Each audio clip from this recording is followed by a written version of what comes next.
In today's episode, we speak with Alex Mann from Timechain and Nico from Ego Death, two of the top firms funding early-stage companies building on the Bitcoin protocol. We cover some of the content from an event that they held in New York City last month aimed at prospective investors, and we get into some of the intricacies of building a company and investing in companies in the Bitcoin sector. We hope you enjoy, and as a reminder, this podcast is for educational purposes only.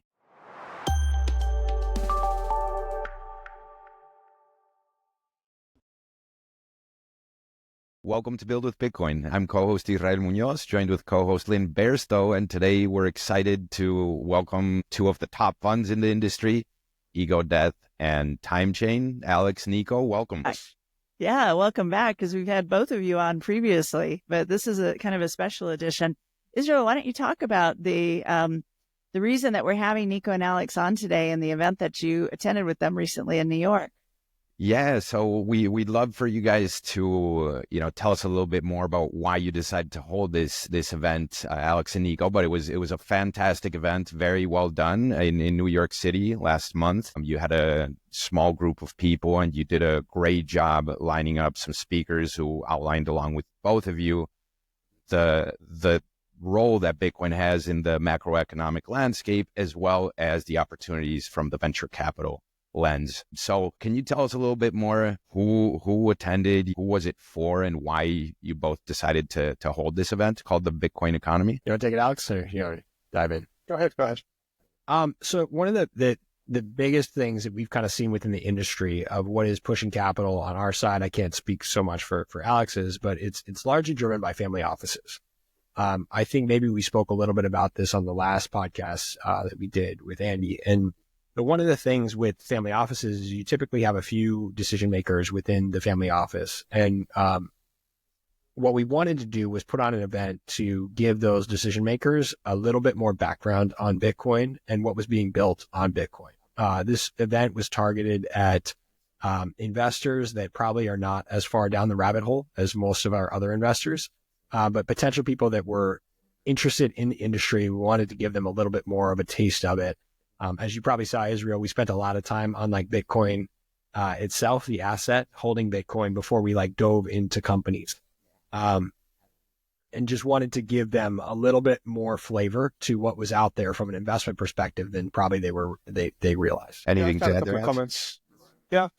Well, the title of the event was the Bitcoin Economy, and so really, as Nico was saying, the purpose is to explain to the audience, which was heavily family office weighted, that there is an entire economy being built on top of Bitcoin that goes beyond just buying Bitcoin and using it as a store of value asset, which is obviously the most important function, but that does throw up a whole array of new use cases and companies getting built that we term the Bitcoin economy. So we just wanted to make that point. And because there is this entirely new economy being built, there are a huge number of opportunities. And so family offices should be interested because it might be useful for them in their pursuit of storing wealth for generations over time. But it's also an investment opportunity. So one sort of key pillar of that was family offices. Another was slightly more generalist venture funds who might have an interest in deploying money into some of the companies we've backed because they're interesting companies. And then, some of the larger financial institutions as well, who we hope to get more involved in the Bitcoin ecosystem over time. They've obviously dipped their toe in with ETFs, but there's more for them to do. So we want to make it clear that we can help them do that. As you're looking at these institutional investors becoming more curious, familiar, open to investing in Bitcoin, how do you walk them through the difference between Bitcoin, the asset, the ETFs, and then introduce them to the whole idea that Bitcoin is a technology that is that companies are being built on? I mean, is this kind of a step-by-step progression, or do you see that people might jump right into Bitcoin companies and venture funds because it's easier for them to invest in and they're familiar with the concept of investing in venture capital? I find it depends on the institution, right? So if the institution has a percentage of the capital, if they already have an investment bucket and they have a percentage of capital that they're going to devote to private equity, and venture capital is a subset of private equity, then what you can find with Alex and our fund is we can fit within that venture capital bucket. And like that might be an easy thing that the CIO, the chief investment officer at one of these places can place capital.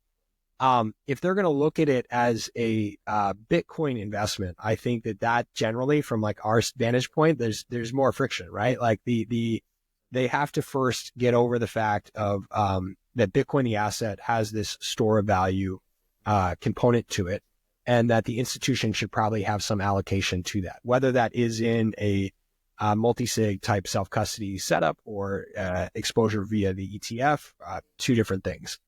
That then generally leads to then you need some degree of additional exposure in this other economy that we can provide you that type of exposure. And we're going to be good stewards of capital in that space is kind of what we see. It's much easier for them to understand Bitcoin than crypto if they do have a venture capital bucket, because with crypto, you have to introduce this mechanism of tokens and, what are they? Why do they trade? Why do they go up and down? All that sort of stuff. With us, we're just pure venture capital building on top of this new technology stack called Bitcoin. And that's an easier message for them to digest. There's no new sort of like investment thesis needed necessarily. You just have to buy into the idea that Bitcoin is this new technology stack, and the Timechain or Ego Death are a good manager for getting exposure to it. Yeah, and I love the framing and even the naming of the event that you guys chose, the Bitcoin economy, and you along with the other speakers did a great job. First kind of outlaying, kind of that high level, what is Bitcoin within macro? And you had some great people there explaining its role, why it's important, its growth, all of that. But then you kind of transitioned to precisely this component that you're both mentioning, right? I mean, if you believe that Bitcoin is here to stay, this new revolutionary protocol, then it just kind of logically follows step by step from that there's going to be a lot of different business models plugging into this new protocol that's still in its early stages.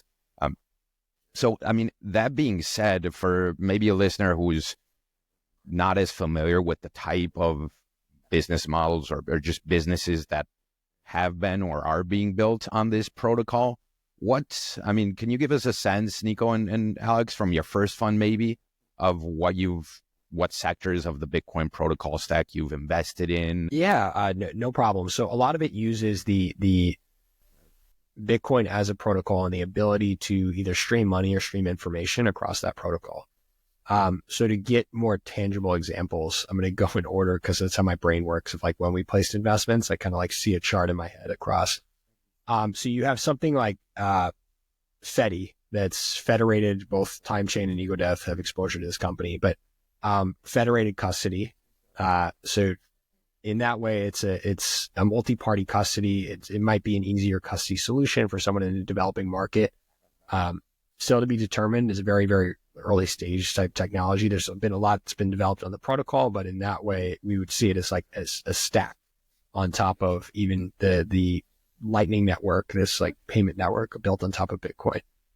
So something like a Sonoda that is in the energy space and is streaming money for energy payments. So imagine you're consuming energy and in real time, you're paying for that energy. For bigger energy consumers, you wouldn't then have to lock up capital for your PPA. If you didn't pay for the energy, they would just shut the energy off.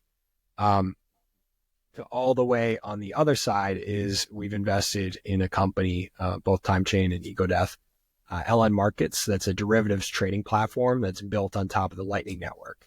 They started with futures and options for Bitcoin, and they'll soon be moving into like other things priced in Bitcoin. But those are some of the use cases. I'm sure Alex has a bunch more that we can talk through. I can give maybe just a quick high-level framework that we use to think about how we're deploying within the space, and then the companies Nico mentions, I think, fit quite neatly into it. So the high-level framework would just be, and it's very basic, but Bitcoin the asset and Bitcoin the monetary protocol.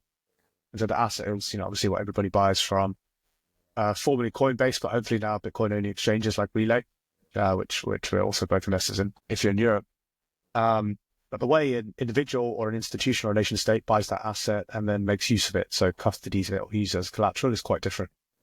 And so we're basically looking to fund those software applications that allow whatever end user it is to interact with the asset in a way that makes sense for them. That's probably the most basic sort of set of applications of Bitcoin. It's what everybody thinks about as Bitcoin as a store of value asset. The thing that's most overlooked, probably, or at least is people are unaware of, that gives rise to the entire Bitcoin economy, is Bitcoin, the monetary protocol, which just allows you to move money at the speed of light with no permissions and next to no fees. And as we all know, it's scaling in layers. So Bitcoin layer 1, the Lightning Network, and then things like Fedi, which Nico was talking about, which I guess you could argue is a layer 3.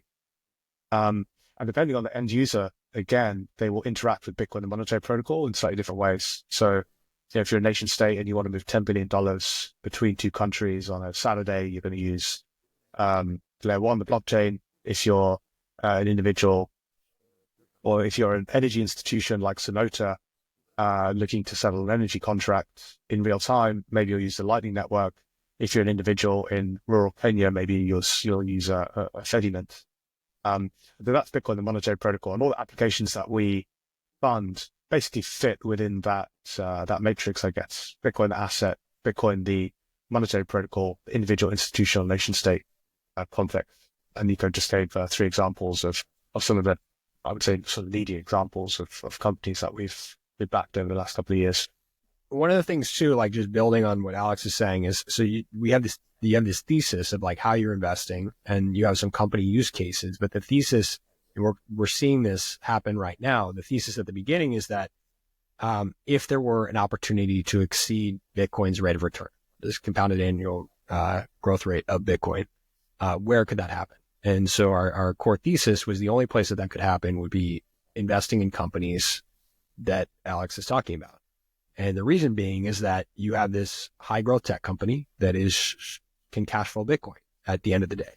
Bitcoin is the underlying like asset within this technology company. And when the company becomes cash flow positive, then the treasury of the company is in Bitcoin. And so that becomes like really, really profound. Like we have a company that we have exposure to, both of us have exposure to, that at a seed stage did 1.5 million in EBITDA last year, but it was in Bitcoin. So they actually made 2.2 million last year. Now, when we look at this from an investment lens, and Alex comes out of another fund called Concentric, so they've got a lot more VC reps at this point in the space, and it's not common to have companies at a seed stage that are cash flow positive. It is highly or any stage. Yeah.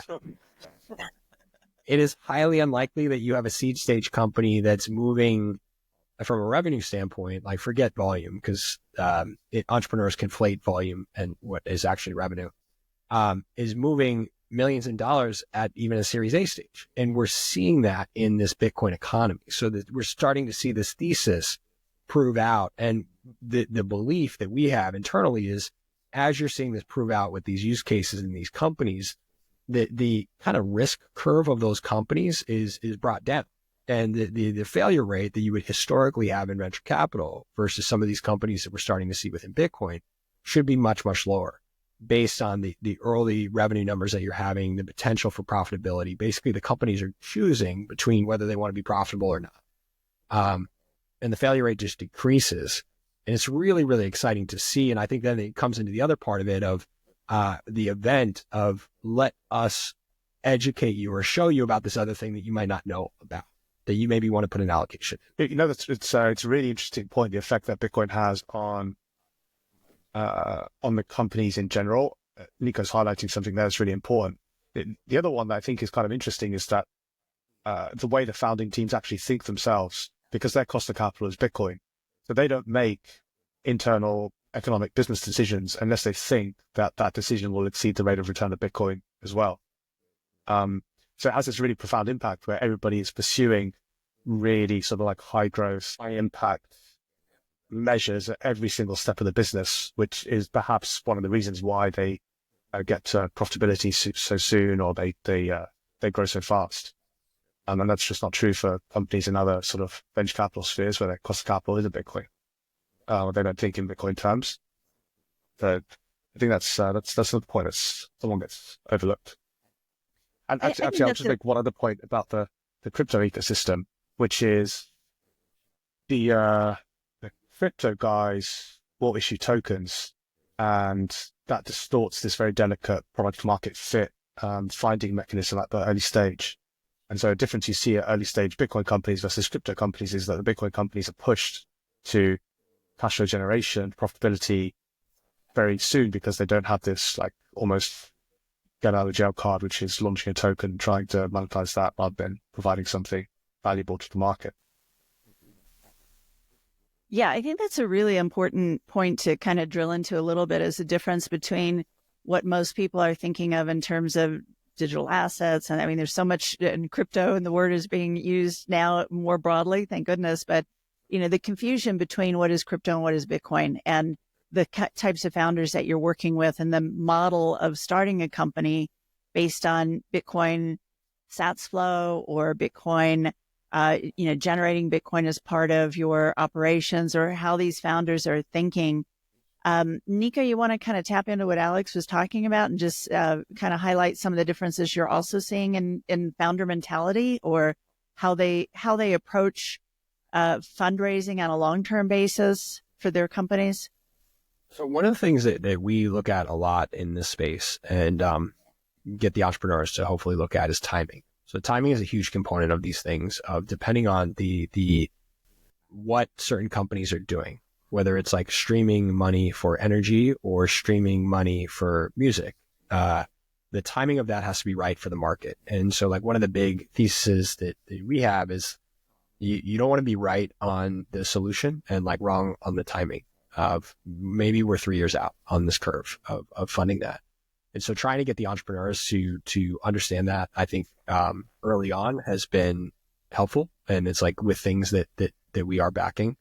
I think that the component that you're getting into from a funding standpoint is, historically venture capital, has really used VC dollars to grow, right? Like you needed every 18 months or 24 months, depending on the funding cycles, additional funds to flow in, and it was growth at all costs. And what ended up happening was, in funding downturns, when the capital dried up, those certain companies would fail. What we saw basically in the last cycle from 21 to 22, there was a lot of froth in the market in this particular space, and companies were valued at valuations that they probably shouldn't have been at. They raised money, and they with applications that were nowhere close to being able to generate any degree of revenue. And so that's kind of like brought the market back. Like it is an amazing time to deploy capital in this space because the entrepreneurs have the scar tissue of that as long as they were here for it. And so they realize like they have to immediately solve a real world problem today. Like it doesn't matter where in other ecosystems, like if you're building on Polygon or Polkadot or Solana, right? It might be interesting because you have X, Y, and Z token, and you can market that token and you can find another way to have liquidity. It doesn't matter if that token thing is fundamentally inefficient to like how solutions work today in today's economy. In Bitcoin, the founders, the equity looks exactly like a Delaware C Corp or the corresponding jurisdiction, and they have to solve a real world problem today using Bitcoin's protocol. They understand that every 18 to 24 months, they have to hit certain metrics in order to raise more money. However, because these companies, when they start generating cash flow, the amount of rounds that they might have to do might be less, in that they're going to have a more profound impact of, like, we're seeing this right now with another portfolio company that had a run rate of just over 7, or generated just over 7 last year, and has a run rate as of last month of just north of 10. Like that company, if it continues and it has a pretty sizable Bitcoin treasury with the profitability, like whether it needs to raise money in the future is not the right question. It's more of they sit in the power seat and can they raise money at the terms that they want to raise money at? And I think that the entrepreneurs in this space are starting to get conditioned of that as they start to get success. And we're seeing that. I think it's why it's really, really crucial of where Alex and so where Timechain and Ego Death invest, of the seed Series A stage, is really where you have the opportunity to still step in with the company and make a big difference from both the company's perspective and where capital has a pretty big impact. It's in a way still a bit unbelievable that people aren't a little more aware of this massive asymmetric opportunity within venture capital, right? Within this company building framework that we're speaking to. Lynn and I have been also gathering a little bit of research and data, looking into trying to size the industry as well. We were doing this wrapping up 2024, and these are 2023 numbers. But global Bitcoin VC funding, speaking precisely for Bitcoin startups, right, was roughly 300, and global VC funding was 250 billion. So I mean, it just gives you a little bit of perspective. I mean, we're talking about roughly 0.1% of global funding in venture capital is going to this specific protocol stack, right? And a lot of it may be due to the confusion in the market as well, right? And I think most people still don't realize the point that actually Jeff made during the event in New York City, which Jeff was speaking to how people still, and I thought it was a great point, are still confusing and will continue to confuse Bitcoin as a technology versus a protocol. And how, if you look at how protocols evolve, they tend to be, they're building on layers, they evolve or mature on layers, and they tend to be a kind of winner take all game. So from that lens, Nico and Alex, do you still see asymmetric opportunity within Bitcoin venture capital for a few more years, or do you start to see other VCs, and maybe, Alex, since Concentric also has a few other funds, perhaps you have some perspective into this, but where are we as far as other more generic VCs starting to actually look into what's happening here? We'll let Alex, because he's got the other, probably has a little bit more intel than I do on this. Build with Bitcoin is a proud affiliate partner of River, a Bitcoin-only financial services company that I've personally been using for years. I really enjoy the strong focus they have on security and reliability, which ultimately leads to peace of mind. I know you're a big fan as well. I am. I feel so confident referring people to River, in addition to what you mentioned. Also, they've got US-based phone support, which I think for somebody who's less familiar with the space or used to personal service is really helpful. In addition, they have a private client services division. So if you're looking to invest 100,000 or more, they have a special suite of services designed for you, whether you're a high net worth individual, a family office, or a trust. I also really appreciate the continued improvements they make in the back end so that reliability and security continues to be really apparent. They additionally also have US dollar cash deposits paid out in Bitcoin. They have a yield product for that, which is an interesting alternative way of accumulating Bitcoin. Overall, fantastic suite of services. If you're interested in onboarding or opening up an account at River, use partner.river.com/buildwithbitcoin for personalized onboarding. I would say, well, picking up on the point you made about the amount of money that goes into venture capital and the Bitcoin venture capital, I would say that I think a lot of that money that goes into venture capital, just generally globally, is pretty misallocated, and it's pretty inefficiently done. So I wouldn't necessarily say that, more venture dollars leads to better outcomes necessarily. If you look at the European venture landscape, I've been sort of very critical of it because a lot of these guys who raise money, actually a lot of the money comes from the state, which is a bit of a dirty secret in European venture capital. A lot of it comes from effectively the EU. They have a mechanism to fund these large funds in particular. And it's kind of out of ideas. So it's going into the 6th generation of HR software in France or something. It's not necessarily what venture capital was supposed to be designed for, which is to take risks at the frontier and drive 10x improvements in various sectors. So I think a lot of that 300 billion is misallocated. And whilst only 0.1% or 0.01%, whatever it is, goes to Bitcoin venture capital, that money is used very effectively and very efficiently. And the Bitcoin venture space, or the number of people building on Bitcoin historically, has been, in fairness, quite small. It remains quite small.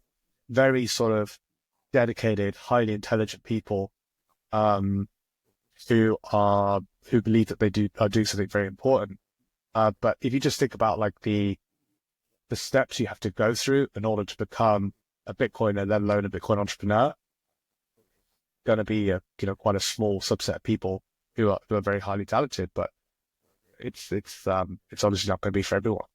So I think part of the role we play is we are quite highly specialized funds that operate globally that invest in a niche of the venture capital ecosystem, but one that is growing very quickly in terms of economic returns, but also in terms of the number of people who are building within the space. And I think it's always going to be quite specialized at those early stages. So from pre-seed to Series A. I think the generalist funds will start to come in at the maybe sort of late Series A, Series B stage, when they don't have to necessarily understand the technical nuances of building on top of Bitcoin, or the trade-offs involved, and when they can just evaluate the business and say, okay, this looks like a financial services business that is monetizing really well. That's something that we understand. It fits within our skill set. And so that's where I think they'll start to get interested. And from the portfolio that Nico and I share, we see that quite frequently now.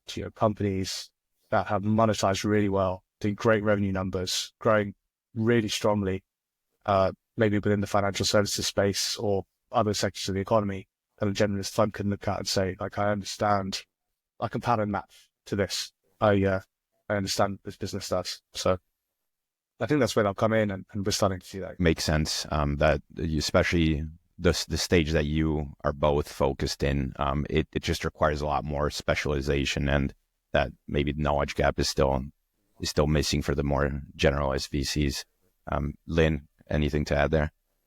Yeah, it does take, just kind of building on what you were talking about, the difference between technology and protocol, quoting Jeff, but, I think there's not a realization of that layer of difference inside of Bitcoin. So how, I mean, your specialty in understanding this and connection to the ecosystem, I mean, how important is that for an investor who's evaluating getting involved in the space to really focus on a VC fund that is, they might say, well, I want to diversify, so I'll go with a generalist because they'll have a little bit of Bitcoin and a little bit of AI and things like this. But, from what you offer is really a deep knowledge of, number one, who's playing in the ecosystem and the connections inside of that, as well as what are the opportunities on the protocol level for Bitcoin. So can you talk a little bit about, why somebody who's considering an investment in this protocol should focus on a specialist rather than a generalist? I think this is a really good point that you bring up. So for us, one of the best things that we have done has been very, very specific about, like, what is an ego death investment? So from Fund 1, we specialize at a seed stage of deploying capital at that and looking to lead deals. From Fund 2, we see this opportunity to step in at a Series A stage. We're only looking at investing in technology companies that are building on top of Bitcoin. We're not investing in any hardware or any mining. And because of that, we're able to craft our intelligence based on that. So we have two of the most esteemed developers in the space, of Pablo Fernandez and Lisa Nagut, that feed back. This is what the developer community in Bitcoin are talking about. When we're evaluating a project, we're then going out to all of our different contacts within the ecosystem to make sure we don't have a blind spot with this, to evaluate the project, look at the weak points of it, see if that's understood, see if the other developers in the space are excited about it. One of the key things that I think is about Bitcoin is the open source nature of it and the open source nature of the projects. What does that mean? That means that if other developers outside of your company and are not excited about what you're building, like, there's not going to be any developer interest, and you're basically have to create network effects yourself. What we've seen with generalist VCs or crypto VCs that come into this space, and these guys have made a lot of money, and so they have a lot of, like, stripes on their belt, and they're looking for pattern recognition. This is something that Alex just brought up, that they have seen in other spaces, especially if they want to play earlier.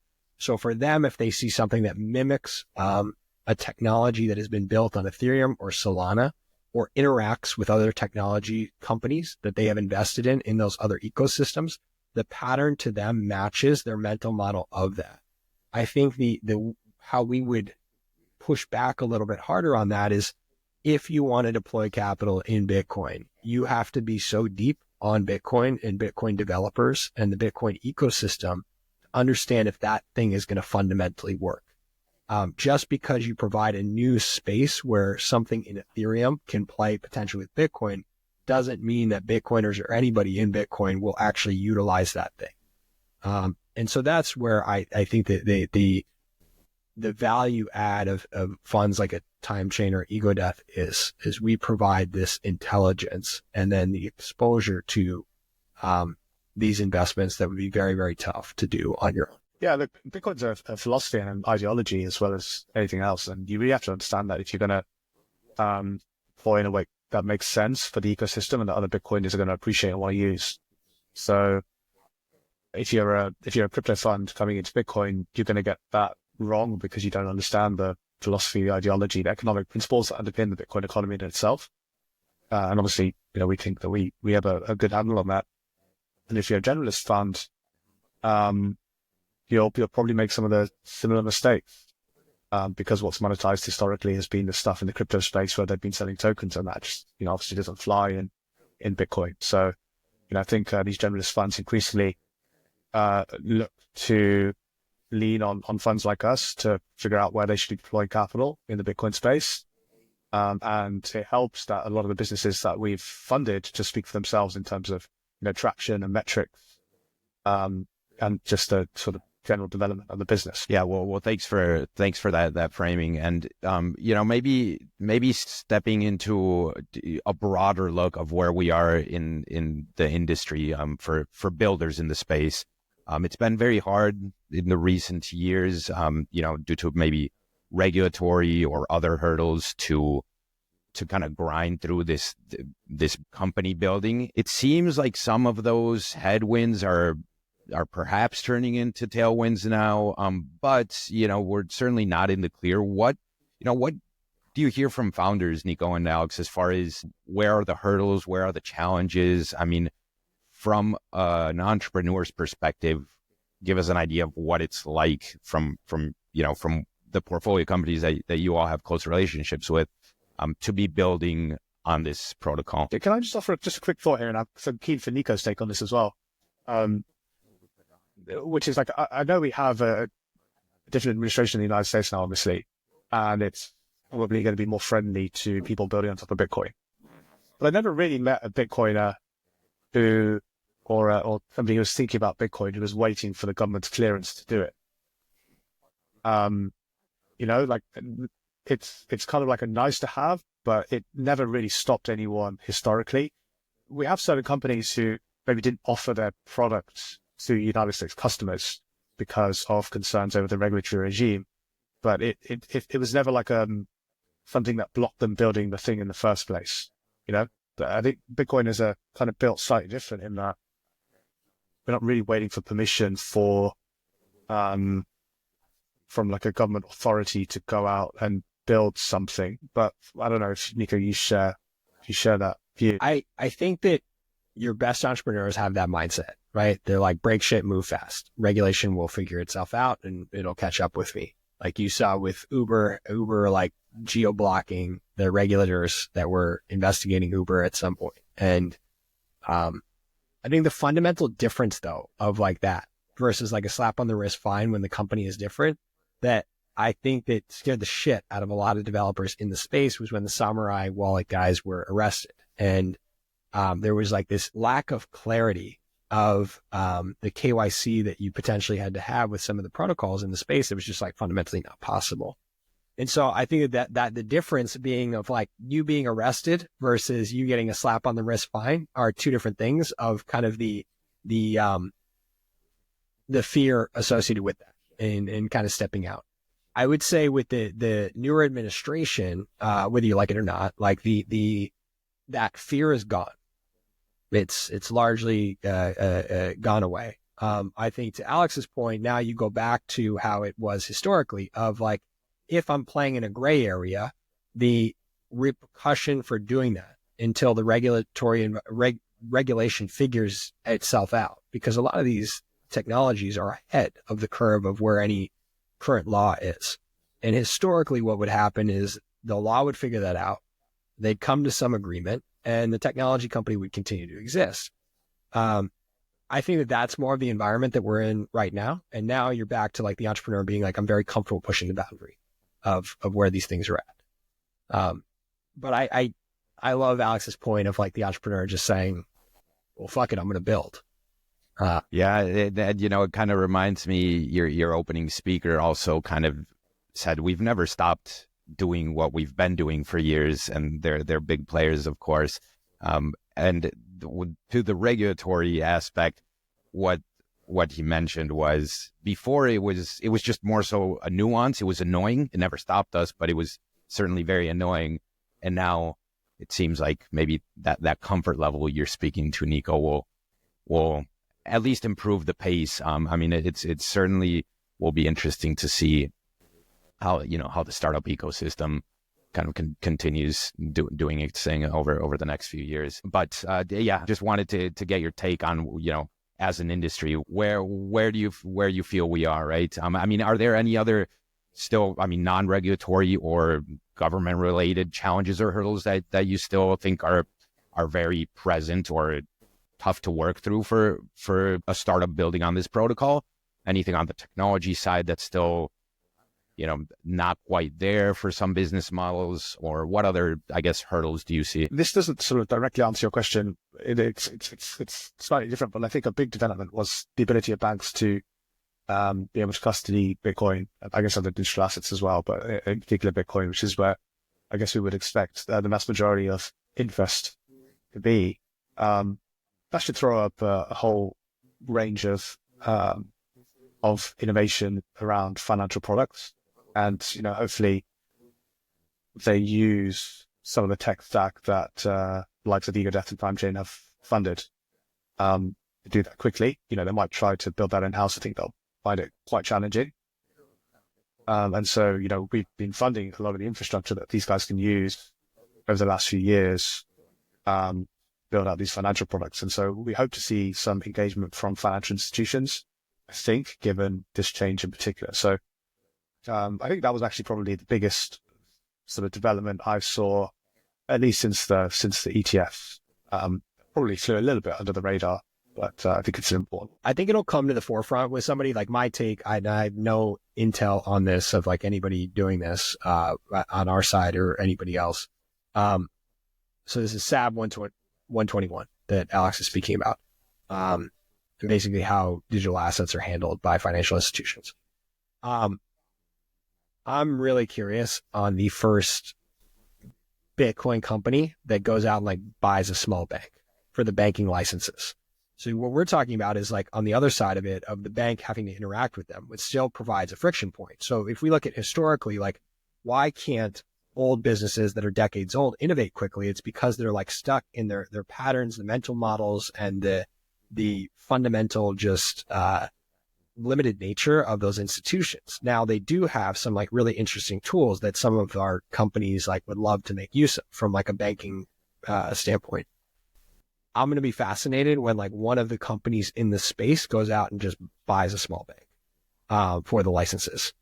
I think that'll happen. I haven't heard of anybody saying they're going to do it yet, but I think we're on the flip side of it. I think that to me would be fundamentally more interesting than the interaction. We're not there yet, but I don't think we're far off. I agree. We've actually explored. Sorry, go ahead, Lynn. No, go ahead, Alex. I was just saying we've actually explored trying to do that over the last couple of years. Is you can buy like regional banks in the US, and that they're not as expensive as you would think, but it came with so much regulatory overhead, and your ability to interact or do anything interesting on top of Bitcoin was so prohibitive that it's just like it's honestly not worth the hassle, which is why they're so cheap.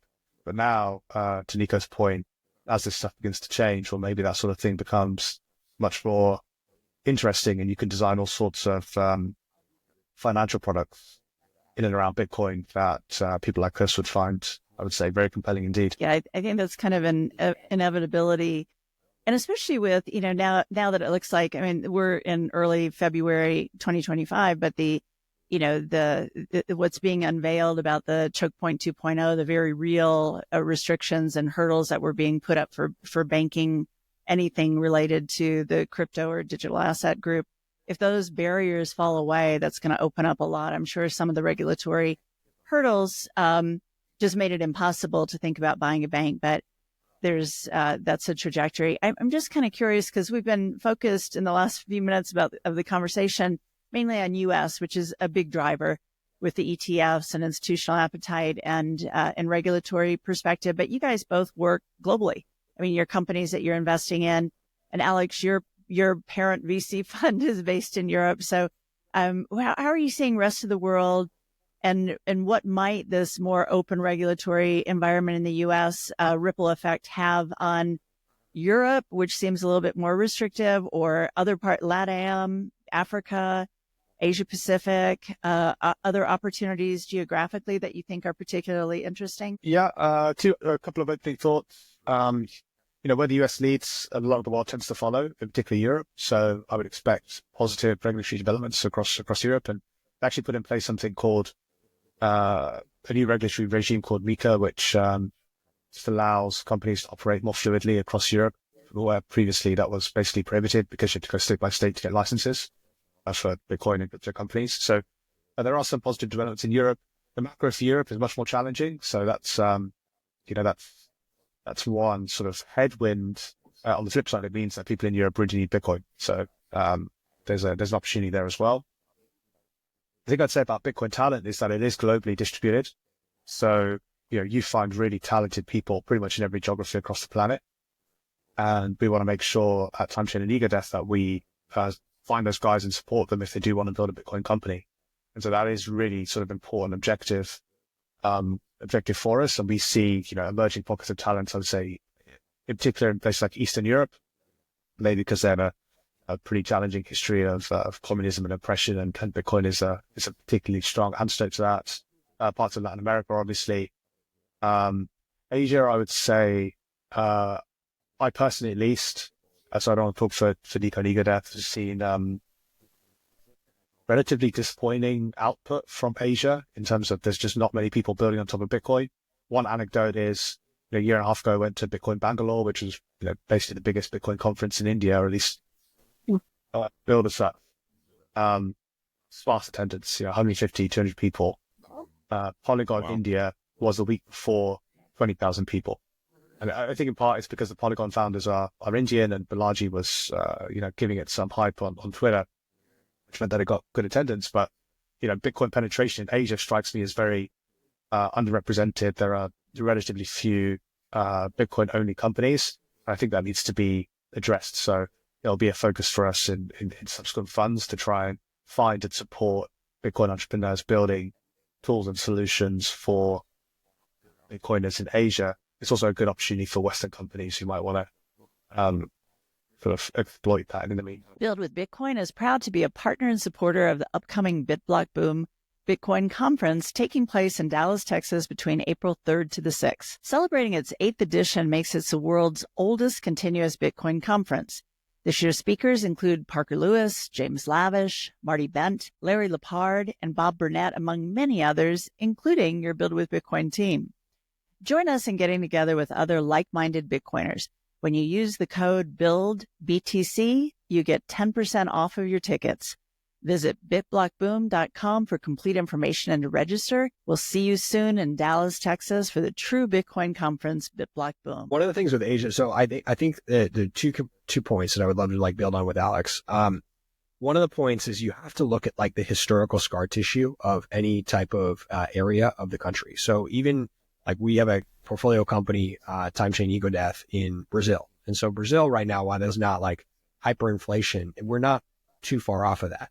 So the generation before the current youth, so people in their 20s, call it, their parents are very, very exposed to a hyperinflation and environment in Brazil. And that scar tissue permeates to the younger generation. I'm sure that if anybody's parents have gone through any degree of a depression or economic downturn, you still have those things that your parents say to you in your head, and it affects your behavior patterns.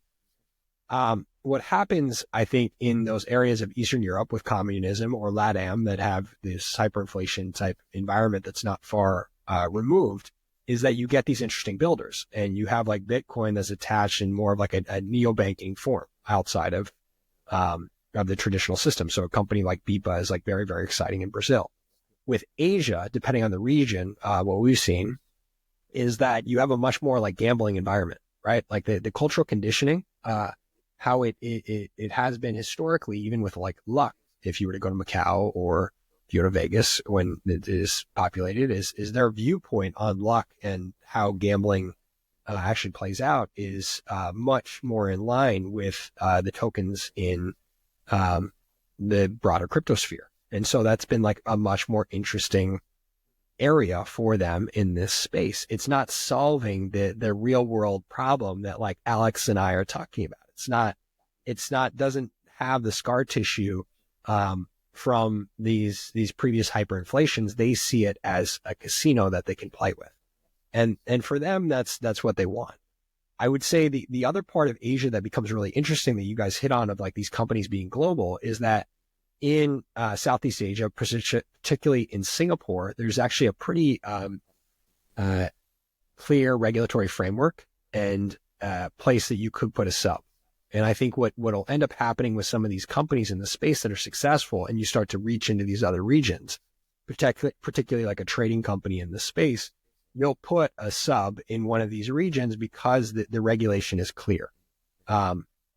That's what I like kind of see happening. We would love to have more exposure to companies in Asia or Southeast Asia at this point, but haven't seen it to date. Yeah, interesting. I wasn't aware of that gap that you're both speaking to in Asia Pacific. Shifting gears a little bit, Alex and Nico, and this is maybe meant more towards, perhaps an entrepreneur listening. You both evaluate hundreds of companies per year.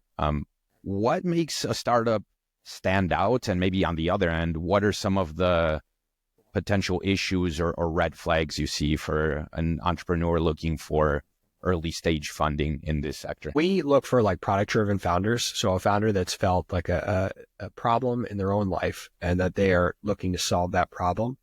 That problem though, it can't just be enough that that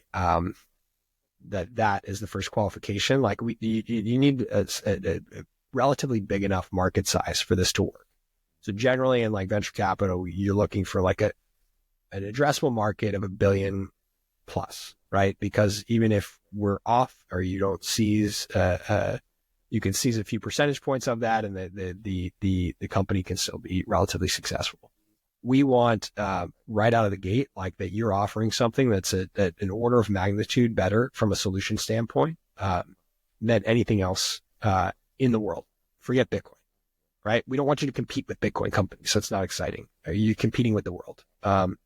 And the reason why, like an order of magnitude, so a 10x differentiator, is you're looking to change your behavioral pattern, probably, or have something fit in the back of some other piece of technology. And in order for that to happen, if it's just like 10, 15% better, people won't change their behavioral pattern. But if something's an order of magnitude better, like that behavioral pattern changes. It needs to be solving like a real world problem today. And we need to be able to generate money, revenue, 18 months out from a seed stage of like $1 to $3 million is like what we'd like to do. There's a whole other host of like qualities that we look for from like the entrepreneur and the company standpoint that we do with a screener, but I'd love to just give the floor to Alex and let him go from here. I think you put that really well. The only couple of additional thoughts I'd add is if you're a founder and you decided to build on top of Bitcoin, you're already sort of set yourself aside from the pack. Like you're already probably a pretty special person to have decided to do that, especially historically, because it was much easier to monetize in other areas. Like I don't want to talk about crypto again, but if you are a talented founder and you decided to build at the cutting edge of financial services technology and then came across this thing called crypto, you probably get a free grant from some sort of crypto foundation, the ability to launch a token and get liquidity in 18 months. If you've neglected all that sort of cheap and easy money and decided to build something on Bitcoin, it means that you are sort of committed to this project for some really deep-seated reasons, and that tells us something about you. So it's already a massive win that you decided to build on top of Bitcoin. The other thing to say is, for us, we tend to be really founder-driven. I've been really lucky to have worked very, very closely from basically the genesis of two companies that went on to be, billion-dollar companies, and with the founders of those companies, so just seeing what it takes, being on the startup side as well, like Nico, building these companies, and it's just really difficult. So there has to be something that's motivating you that is so deep-seated that it will get you through the pain of building a really big business over 10 years. I mean, I cannot express how difficult it is to make it through that journey in one piece, and have the motivation to do it. So we're really just looking for that fire within that person or that founding team, ideally, that will push them through those hard times. So that's the other thing like that. And also from the startup or founder perspective, where are you guys in terms of liquidity for your fund? Both of you have, Alex, I know you're raising a second fund now, but how is your availability of funds or the immediacy of funds right now? And can you talk about, I mean, both of you, like Nico, I think your Ego Death has completed part of the raise of the second fund. Maybe you're completely full at this time, but where are you in the fund development of your venture firms? Okay, I'll quickly start. So we're still deploying the first funds. We've made 18 investments. That's in number 19. We'll get to 21 for some reason. Always just works out that way.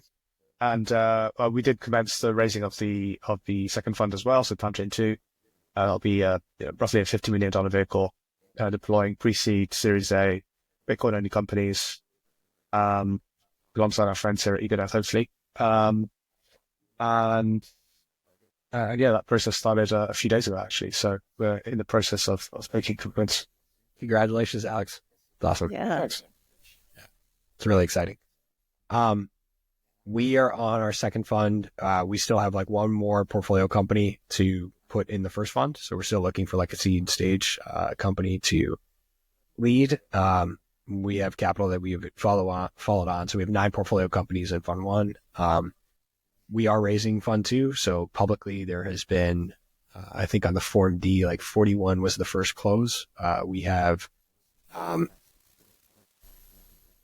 60 to 70 that's like verbally we're getting through diligence right now. And then we're still raising the rest of the fund. So we're targeting fund 2 to be a $100 million vehicle. We think that that's right for deploying into the Series A space right now. So you have a 3 to 4 year investment horizon, trying to get 2 to 3 portfolio companies that you're going to lead a year from a Series A perspective. We already have one. It's public. We did the round with Timechain. Relay was the first Series A company out of Ego Death's second fund. Couldn't be more excited about Julian and the rest of the team there. Is phenomenal. I love that you guys are working together, and it does feel that the Bitcoin venture ecosystem is so small and tight yet that there's a lot of co-investing going on and sharing of information. So, I mean, I just think that's, I don't know, coming out of traditional venture capital, it's a refreshing return to the foundational values of venture capital. And then, so how do you guys approach, do you look for lead investing? I know, Nico, your second fund with Ego Death is more of a Series A, so that would be follow-on rounds, or what is your kind of portfolio makeup for that? And Alex, maybe actually, I'd love to hear if your second fund is going to follow the same trajectory or thesis as your first fund, where you'll be primarily early stage, or if that is being raised to kind of further make commitments to the first round. I'll let Nico stop. We love like leading rounds. So like the first fund that we put together, we raised 25.2 million for the first fund. And, the belief from our standpoint, and we designed the fund to really be this institutional organization. So we have a lot of bodies at Ego Death of, Andy Pitt, Jeff Booth, myself founded Fund 1. We had Preston Pish and Lynn Alden as advisors, in addition to Pablo Fernandez as tech advisor. So Fund 2, we brought on, Preston and Lynn as additional general partners. But the belief is that we wanted to lead rounds. We wanted to go out and grab these companies and be able to structure the terms of the raise and really get the ear of the entrepreneur and like build alongside them. There are phenomenal other like seed stage funds in the space. And what we really saw lacking as we spent a little bit more time in the space was there wasn't a go-to Series A fund that was going to do the same thing, but a Series A fund and then hand it off to these other growth stage funds, like Alex was saying, that have pattern recognition of the generalist funds as soon as the metrics get big enough. And so we wanted to step in, and the key reason of bringing on Lynn and Preston in more full-time roles, and Pete Brigger, who's the chairman of Fortress, and an investor in Fund 1, but him as like an advisor, was that we wanted to go out and lead 10 Series A investments from Fund 2. We still will have exposure to the seed, but we want to be more, let other funds take the lead role with that. And then there's a portion of that fund always to follow on into your leading investments. But to us, it's really, really key that if you have conviction in an investment, that you're leading or co-leading that investment. Just because you're not going to be able to have the influence, we believe, with the entrepreneur unless you're doing that. Yeah, I think Nico's absolutely right in his characterization of the space. There is a deficit of capital at the Series A space, and Ego Death is just sort of primed so well to take advantage of that and lead those A rounds. I think if you're a Bitcoin founder, then there's not really a better fund to go to lead that A round. Where we bet Timechain is probably slightly earlier, so we'll do some pre-seed tickets with founders that we know really well, or in sectors where we have particular interest, or for particularly advanced knowledge, or can accelerate their growth in some way through some sort of business development connections that we might have through the legacy concentric portfolio. But more often than not, we'll play at the seed round. We'll have to lead, we'll have to co-lead.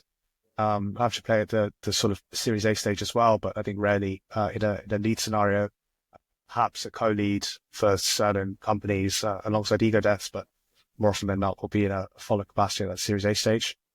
So really focus more on leading seed rounds globally, not just in the United States. We obviously have a pretty advanced network in Europe and Africa through Concentric, where we sort of deployed many funds before. So that's a particular focus. And then sort of supporting the sort of grassroots growth of the Bitcoin ecosystem in places like Asia, I would expect to be a particular focus for our second fund, as long as we can find those entrepreneurs as well. So I think that's probably how we're thinking about the deployment of that second fund. I would say this too, we're both value-added investors. We sit on multiple boards with Alex, and he's just, in addition to being an incredible investor of how he thinks about portfolio allocation, he's very, very helpful with the entrepreneurs. And so there's the reps that you have from a vehicle like Concentric, and that you can lean into for those learnings and helping to guide the entrepreneurs along their journey, I think is really, really key. And so where we like to sit with both of our funds, and we work really, really well with Timechain, is we want to be a helpful partner. A lot of ways that I frame capital when we're talking to entrepreneurs is you should look at a good capital provider as a partner to the business that is additionally bringing money. And if that's not happening and you're just getting dumb money, then you should probably be looking other places, because you have this real opportunity to create a win for you and a win for the capital provider if you have a value-added investor. And so it's amazing to invest with somebody like Timechain and be able to have that same alignment with the relationship. Oh, it's interesting, right? Because a lot of these Bitcoin companies that we're investors in, they have these Bitcoin treasuries, which we were talking about before. And so they actually have optionality. They don't have to take money. And so as a venture fund, if you're coming to them and you want to invest, you've got to bring something above and beyond just the money. And so it's a bit of a cliche, but venture funds would always say, we're in traditional venture funds would always say, we'd be value-add investors. We try to do stuff other than just add money. But in the Bitcoin space, you actually have to do that, because otherwise, the companies, they just don't have to take your money because they're not running out of it, because they have these Bitcoin treasuries, which are growing at the pace of Bitcoin. And more often than not, they'll be cash flow positive too. So it's actually quite a nice, it makes the incentives, I guess, or the structure of these venture funds in the first place, and forces us all to be sort of better funds and better partners for these companies, which I think is very healthy. I think also you guys have a perspective into all the different startups and the evolution of the technology, like Taproot assets and some of the things that are enabling more flexibility of options of building on the Bitcoin protocol. And a founder might be in their silo of what they're working on, and they may not have that visibility into some of the different tools and expansions of this that you would have by working, by seeing pitches and by working with different companies, so you can bring to them partnerships or, alliances or ideas of how they should be looking at it too. So I can see where, getting back to our earlier question about why would an investor want to be focused on a Bitcoin only venture fund? Entrepreneurs also, I think, stand to benefit in that broader sense of more than money, of really having a value-added partner with them along the way. Yeah, that true partnership you've all mentioned is just so important and so value accretive at the end of the day as well, right? So I mean, I guess any founder listening, definitely get in touch with these two funds or teams. I mean, you guys, I mean, congrats on everything you're doing at Timechain and Ego Death, Nico and Alex, because it really is impressive and just kind of in a way also inspirational to see, because lots of these companies are the foundations of that kind of future Bitcoin economy, and it's great to just see it being built with such a great group of people and in good hands. And at the end of the day, the results are kind of speaking for themselves. But maybe conscious of time as well as we begin to wrap up. We started off with the Bitcoin economy event, so I'd like to kind of circle back to that. There was just such fantastic content from there. And I know there has been some, I believe I've seen on X some publications of some of the talks. If anyone's interested, is there any material from that specific event, Alex and Nico, that you can point them to? And then I guess second to that, what's the best way to get in touch with Timechain and Ego Death in general? I think Preston dropped his talk on X, which is what you saw. I think we're looking at cutting Lynn's portion that she did with Preston and dropping that. And I think that'll come out. Some of the company information that was shared in there, we're not going to share just because of the confidential nature of it. But we will release that. Alex gave a great talk. I got to think about if there was anything in that talk that we wouldn't want to share, but you're probably more knowledgeable on that. So I give a brief talk on the Bitcoin economy from a venture landscape. So it's some of the stuff that we discussed earlier in this conversation. I think it's fine. So we'll probably post that on Twitter, but we'll give it a quick review. And then, if you go to Preston's Twitter, you'll see his talk. Great talk on MicroStrategy. So yeah, we'll put that out there. In terms of getting in touch, I'm at, you can just email me, alex@concentric.vc, or you can find me on Twitter, where I'm usually just trolling British politicians, so it's probably not the most informative feed. But it's at Alex_Singh, SINGH_man, MANN, or just, as I say, email alex@concentric.vc. And you can reach out. All these links in the show notes too. So if anyone's listening or watching on YouTube, we'll make sure that you don't have to write it down. We'll have these handy for you. Awesome. Nico? Yeah, I was going to say, you can go to our website. There's a contact form there, or you can just have contact@egodeath.capital, or in the show links. It's probably make it easier. But thank you guys. Thanks, Lynn. Thanks, Israel, for having us. Yeah, I really appreciate it. And congrats on the success of the podcast. It's been great. Yeah, no, it's our pleasure, and we really appreciate this. And as we mentioned the first time each of you were on individually, this is such a great forum for just kind of getting caught up, and your perspective collectively is great to see where it's growing and advancing in the Bitcoin venture landscape. So we'll look forward to having you back again in the future.